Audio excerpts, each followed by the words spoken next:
Channel से जुड़े सभी साथियों को राम राम और सभी साथियों का स्वागत है आपके अपने YouTube channel DS computer guide 2.0।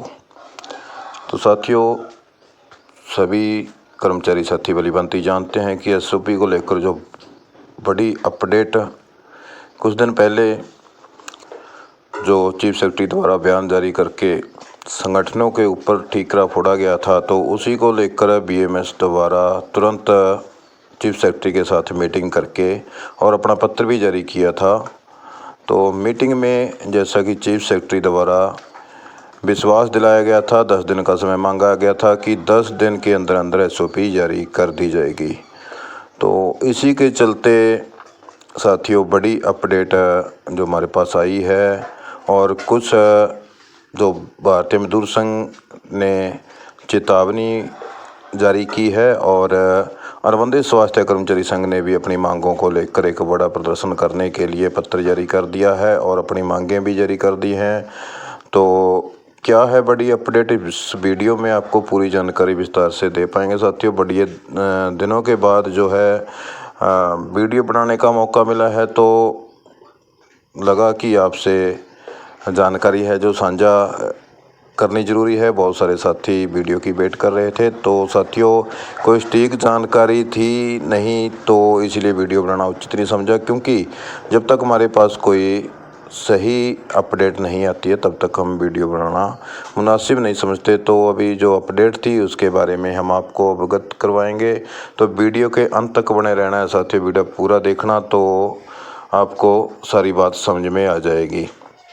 चलिए साथियों, देरी ना करते हुए आपको सीधा ले चलते हैं न्यूज़ की ओर। तो यहाँ पर साथियों आप देख सकते हैं, ये तो भारतीय मजदूर संघ द्वारा जो एक अपना मांग पत्र अनुबंधित स्वास्थ्य कर्मचारी संघ द्वारा भारतीय मजदूर संघ से संबंधित जो है जारी किया गया है। तो 10 जून को जारी किया गया है ये पत्र। तो इसमें उन्होंने जो अनुबंधित स्वास्थ्य कर्मचारी संघ है, तो स्वास्थ्य कर्मचारी जो हैं उनके विभाग के DG महोदय हैं जो उनको पत्र लिखा है। तो उन्होंने क्या कहा है कि कर्मचारियों से संबंधित समस्याओं का समाधान हेतु BMS की जो मध्यस्थता में बैठक आयोजित करने बाबत उन्होंने कहा है कि जो कर्मचारियों की एक समस्याओं को लेकर बैठक करने की आवश्यकता है और जो DG महोदय हैं उनके साथ बैठक करने के लिए लिखा है। और अपनी जो प्रमुख मांगे हैं, तो बहुत ही बढ़िया मांगें जो इस पत्र में उठाई गई हैं, तो अगर इन पर भी सहमति बनती है तो बहुत फ़ायदा कर्मचारियों को होने वाला है। तो देखते हैं साथियों कब मीटिंग होती है। तो उससे पहले आपको बता दें कि मांगें क्या क्या हैं, क्योंकि ये मांगें ऑलरेडी लागू हो चुकी हैं, लेकिन बहुत सारे कर्मचारी हैं जो उनको अभी तक इन मांगों का जो सहमति का लाभ नहीं मिल पाया है। तो एक तो मेडिकल कॉलेज में जो वार्ड सेवकों हैं सफाई कर्मचारियों की तैनाती रद्द की जाए, ये लेटर जारी हो गया था और 15 दिन का समय जो दिया गया था कि 15 दिन में पूर्णतः अपने मूल नियुक्ति स्थान पर कर्मचारी आ जाएंगे, तो अभी तक ये वादा भी पूरा नहीं हुआ है। तो दूसरा है सेवा सुरक्षा अधिनियम 2024 का लाभ जो SOP जारी कर स्वास्थ्य विभाग में करता सभी HKN कर्मचारियों की जो सेवा है वो उसको सुरक्षित करते हुए जो 2024 के अंतर्गत लाभ दिया जाए और 5 वर्ष से कम अनुभव वाले कर्मचारियों को भी अधिनियम में शामिल किया जाए। बहुत बड़ी मांग है साथियों, बहुत ही खुशखबरी वाली बात है उन कर्मचारियों के लिए जिनके 15 अगस्त 2024 को 5 वर्ष पूरे नहीं हुए थे और अभी तक भी नहीं हुए हैं। यहाँ पर ये मांग की गई है अनुबंधित स्वास्थ्य कर्मचारी संघ द्वारा कि स्वास्थ्य विभाग में जितने कर्मचारी हैं जिनके अभी तक 5 वर्ष भी पूरे नहीं हुए, उनको भी जॉब सुरक्षा अधिनियम में शामिल किया जाए। और ठेकेदारी की अवधि का जो अनुभव है निगम पोर्टल पर जोड़ते हुए जो समग्र अनुभव को मान्यता दी जाए। तो जितना भी एक्सपीरियंस का जो पीछे किसी का रहता है जुड़ा नहीं है, तो उसका लाभ जोड़कर जो परसेंटेज एक्ट के अकॉर्डिंग बनती है कि 5 साल वाले को ये परसेंटेज और 8 साल वाले को 10%, 10 वाले को 15%, तो उसके अकॉर्डिंग लाभ दिया जाना ये मांग भी उठाई है। और योग्यता व कार्यकुशलता अनुसार लेवल में शामिल करना, जैसे कि ITI डिप्लोमाधारी ये तकनीकी कर्मचारियों को लेवल 1-2 से सीधा लेवल 3 में शामिल किया जाए। जैसे कि इसमें प्लम्बर हैं, इलेक्ट्रीशियन हैं, ये एक टेक्निकल पोस्ट है। और भारतीय मजदूर संघ का कहना है और अनुबंधित स्वास्थ्य कर्मचारी संघ का कहना है कि लेवल 1 और 2 से, जैसे 1 में अभी प्लम्बर और इलेक्ट्रीशियन को लेवल 1 में किया हुआ है और उनको क्लास 4 की जो सैलरी मिल रही है उनके अनुसार ही मिल रही है, उनके बराबर मिल रही है। और जो कंप्यूटर ऑपरेटर हैं वो भी 1 ईयर डिप्लोमा इन कंप्यूटर, तो वो लेवल 2 में है। और लेवल 1 और 2 से इन सभी को लेवल 3 में शामिल किया जाए। बड़ी मांग यहाँ पर उठाई गई है और काफ़ी समय पहले से ये मांग जायज़ भी है। तो कर्मचारियों के मूल पद बहाल करके उन्हें योग्यता अनुसार खाली पदों पर समायोजित किया जाए। तो जो वेतन विसंगतियाँ हैं वो दूर की जाएं। जिला जींद के चिकन कर्मचारियों का वर्ष 2021-22 का लंबित वेतन तुरंत जारी किया जाए, दोषी कंपनियों पर सख्त कार्रवाई की जाए। और सभी कर्मचारियों के EPF SIS जो LWF बकाया की अदायगी सुनिश्चित की जाए। वे कंपनियों ने जो LWF अंशदान जमा नहीं किया उन पर कठोर कार्रवाई हो। तो 50,000 रुपये से कम वेतन पाने वाले सभी कर्मचारियों को ESIC व LWF के अंतर्गत लाया जाए। तो भत्ते और सुविधाएं यहाँ पर एक और जो बिल्कुल जायज़ मांग है, क्योंकि HKRN द्वारा या फिर विभागों द्वारा ड्रेस कोड जो लागू किया गया है कच्चे कर्मचारियों पर, तो ड्रेस कोड तो लागू कर दिया, लेकिन ड्रेस के लिए ड्रेस, जूते, धुलाई भत्ता, ड्रेस भत्ता जो होता है अन्य कर्मचारियों को मिलता है, तो यहाँ पर HKRN कर्मचारियों को ऐसा कुछ नहीं मिलता। तो उसके लिए बहुत बढ़िया मांग यहाँ पर उठाई गई है।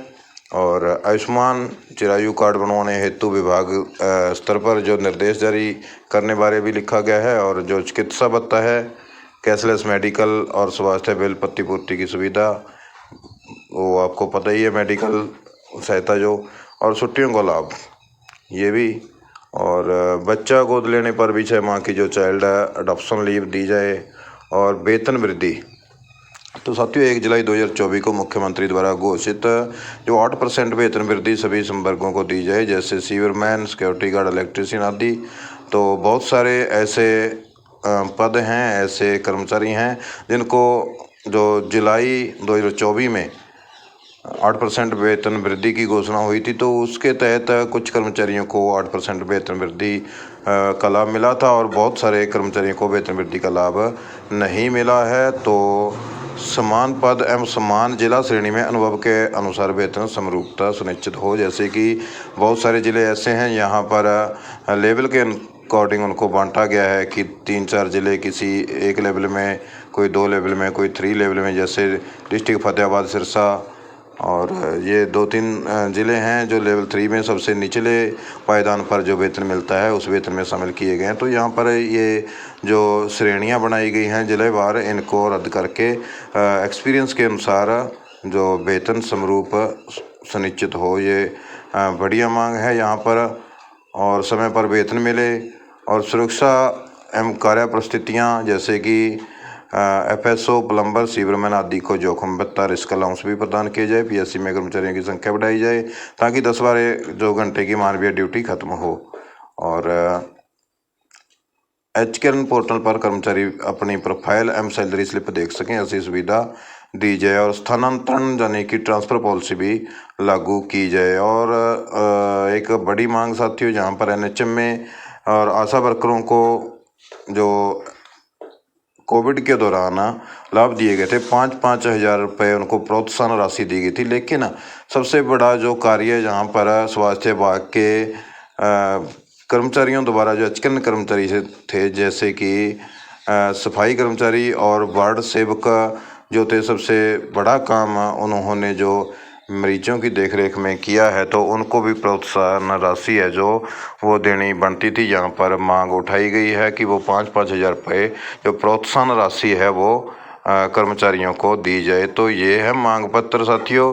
और चेतावनी हम आपको दिखा देते हैं कि HKRN कर्मचारियों को सुविधा दिलाने और उनकी नौकरी सुरक्षित कराने के लिए भारतीय मजदूर संघ लगातार धरना प्रदर्शन एवं शासन प्रशासन से वार्ता करता रहा है। इसी के प्रभाव से प्रदेश सरकार ने पिछले वर्ष जुलाई 2024 से एचकेएन कर्मचारियों के वेतन में 8% की वृद्धि की थी। भारतीय मजदूर संघ ने सरकार का धन्यवाद किया था, परंतु कुछ विभागों में ये 8% की वृद्धि अभी तक नहीं मिल पाई है। भारतीय मजदूर संघ सरकार से मांग करता है कि जिन विभागों में ये 8% की वृद्धि जुलाई 2024 से नहीं मिल पाई है, उनको जुलाई 2024 से ये 8% की वृद्धि दिलाई जाए और साथ ही साथ अप्रैल 2025 से दोबारा से 8% की वृद्धि है जो एचकेएन कर्मचारियों को दिलवाई जाए और सेवा सुरक्षा अधिनियम 2024 की जो एसओपी है तुरंत प्रभाव से 14 अगस्त 2024 से लागू कराई जाए। भारतीय मजदूर संघ वार्ता में विश्वास रखता है, परंतु हम सरकार को चेतावनी देना चाहते हैं कि जिन अधिकारियों के लापरवाह रवैये के कारण श्रमिकों को नुकसान हो रहा है, कर्मचारियों को नुकसान हो रहा है, जो लेट लतीफ़ी हो रही है एक्ट लागू करने में, तो उन पर कार्रवाई करते हुए श्रमिकों को जो है लाभ तुरंत दिलवाया जाए, वरना भारतीय मजदूर संघ विवश होकर आंदोलन करने को बाध्य रहेगा, जिसकी पूर्णतः जिम्मेवारी जो लापरवाह अधिकारियों की और सरकार की होगी। यहाँ पर अनुबंधित स्वास्थ्य कर्मचारी संघ हरियाणा 2107, भारतीय मजदूर संघ माननीय श्री हवा सिंह महिला जी, प्रदेश महामंत्री भारतीय मजदूर संघ, और प्रदेश अध्यक्ष भूपेश पॉलीवाल जी, अनुबंधित स्वास्थ्य कर्मचारी संघ हरियाणा 2107। तो इनके द्वारा ये चेतावनी जारी की गई है। तो बहुत बड़ी अपडेट साथियों यहाँ पर। और जैसा कि 10 दिन का समय मांगा गया था चीफ सेक्रेटरी द्वारा मीटिंग में, तो 10 दिन का समय लगभग पास ही में है। तो आज 17 तारीख है, 20 तारीख तक का समय, 20-21 तक का जो समय मांगा गया था चीफ सेक्रेटरी द्वारा, वो भी समय अभी पास ही आ चुका है। अब तक एसओपी जारी हो जानी चाहिए थी, लेकिन अभी सरकार द्वारा जो पत्र जारी किया गया है, आपको दिखाने की ज़रूरत नहीं, आप सभी ने देखा गया कि 26 तारीख को तत्काल जो मंत्री परिषद की बैठक बुलाई गई है, उसमें कोई बड़ा फैसला जो निर्णय लिया जा सकता है। तो क्योंकि जो एसओपी है वो बहुत समय से फाइनल हो चुकी है, लगभग मार्च मंथ में फाइनल हो चुकी थी, और उसमें जो 21 मार्च को जो सुझाव थे, भारतीय मजदूर संघ ने अपने सुझाव और जो अमेंडमेंट थे वो करने के लिए उनको सौंप दिए गए थे। उसके बाद भी कई दौर की वार्ता जो है हो चुकी है संगठनों की सरकार के साथ। तो ऐसे में अब जो है 10 दिनों की मोहलत को भी आगे, जैसे 26 तारीख को मंत्री परिषद की बैठक होनी है, उसमें शायद जो फाइनल मोहर है मुख्यमंत्री के सिग्नेचर होने पेंडिंग हैं, क्योंकि उससे पहले जो कोई कमियां थी उनको दुरुस्त करने के लिए जो बोला गया था, तो विभागों के जो संगठन हैं उनसे जो सुझाव मांगे गए थे, तो सुझाव के तौर पर 21 मार्च को विभागों के संगठनों द्वारा, जो कर्मचारियों के संगठन हैं उनके द्वारा अपना सुझाव दे दिया गया था। तो तुरंत उसके बाद एसओपी जारी करनी बनती थी, लेकिन सरकार का जो रवैया है कर्मचारियों के प्रति, नकारात्मक रवैये के कारण कर्मचारी संगठन बहुत नाराज हैं, और संगठनों द्वारा चेतावनी जारी करते हुए कहा गया है कि जल्दी से जल्दी अगर ये लाभ ना दिए गए तो विवश होकर संगठनों को जो एक आंदोलन का रास्ता अपनाना पड़ेगा। तो साथियों यही अपडेट थी। जल्दी ही जो एसओपी है वो इसी मंथ लागू होनी है, क्योंकि आगे जो कॉन्ट्रैक्ट है वो एक्सटेंड नहीं होगा, क्योंकि जो फाइनेंशियल डिपार्टमेंट है उसके द्वारा जो पिछले 3 माह का जो कॉन्ट्रैक्ट है उसको रिन्यू करने के लिए पूर्णतः स्पष्ट जानकारी विभागों से मांगी गई थी लिखित में, कि आप स्पष्ट में जानकारी दीजिए कि कितने कर्मचारी जॉब सुरक्षा के अंडर आते हैं और कितने कर्मचारी शेष बचते हैं। तो उसी के अकॉर्डिंग बैठ जारी होगा, और उसी के अकॉर्डिंग जो कॉन्ट्रैक्ट रिन्यू होगा। तो एक मुश्त जो कॉन्ट्रैक्ट रिन्यू करने के लिए सिर्फ 3 माह का जो कॉन्ट्रैक्ट रिन्यू होना था वो हुआ था, वो इसी को लेकर हुआ था कि 3 माह तक उन कर्मचारियों को जॉब सुरक्षा का लाभ मिल जाएगा, और जो उसके दायरे में आते हैं तो उसके लिए उसके बाद उनका कॉन्ट्रैक्ट रिन्यू करने की ज़रूरत नहीं है। उसके बाद जो कर्मचारी इसके दायरे में नहीं आते हैं उन कर्मचारियों को जैसे विभाग प्रपोजल भेजेंगे कि इन कर्मचारियों की हमें ज़रूरत है और इनका कॉन्ट्रैक्ट आगे रिन्यू किए जाए, तो उसके बेस पर ही फाइनेंशियल डिपार्टमेंट सिर्फ उन कर्मचारियों का कॉन्ट्रैक्ट रिन्यू करेगा जो जॉब सुरक्षा के तहत नहीं आते, और जॉब सुरक्षा में आने वाले कर्मचारियों का कॉन्ट्रैक्ट जून के बाद रिन्यू नहीं होगा। और इसी माह जो SOP जारी होकर के एक्ट लागू हो जाएगा। तो वीडियो को आपने अब तक देखा, आपका बहुत बहुत धन्यवाद साथियों। मिलते हैं नई अपडेट के साथ एक और नई वीडियो में, तब तक आप खुश रहें, स्वस्थ रहें। धन्यवाद। जय हिंद, जय भारत।